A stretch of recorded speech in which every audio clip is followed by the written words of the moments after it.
So, if there's one thing that really aggravates me about pub quizzes, it's when people cheat. See, I'm a massive fan of pub quizzes, I love them.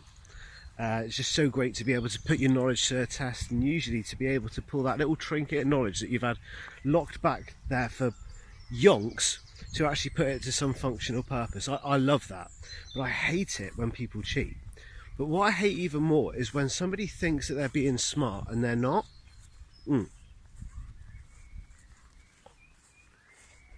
He says while he's having a fag. It's when people think that they're being smart and they're not, and so the two came to crystallise for me for one pub quiz that I was doing a few years back. Now it just crystallised perfectly. There was me and my mate, who me and him used to do pub quizzes actually quite regularly, and the place that we used to go to was the Elberton. We ended up like stopping going there literally because we thought that that it always seemed like it was fixed as to who would win it, almost as if like teams took it in turns. But anyway, we were in there one day.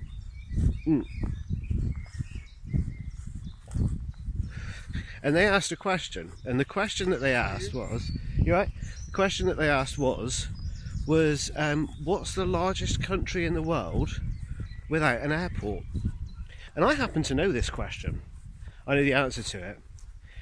It's actually a really tiny country. It's called Andorra. It's on the border between France and Spain. We've got a lot of friends in Catalonia, and for various religious reasons somebody would go there. So it's one of only two countries in the world whose head of state is a bishop, the Bishop of Urgell. And it doesn't have an airport. It does not have the terrain for an airport. It doesn't have the space for an airport. It's tiny, and probably no bigger than Plymouth, if my memory serves me correctly, and maybe, but not by much. And so I knew the answer to that question, and I put it down. And the guy who was running the quiz said,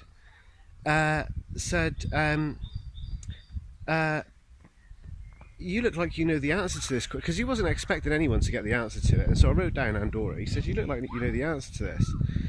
And so I walked up there with my quiz paper and I said that, and he said, yeah. Which, you know, like telling somebody what one of the answers is like partway through the quiz, big no-no. But anyway, he said, yeah. And then I said, he said, I'd be really interested to hear how you get there.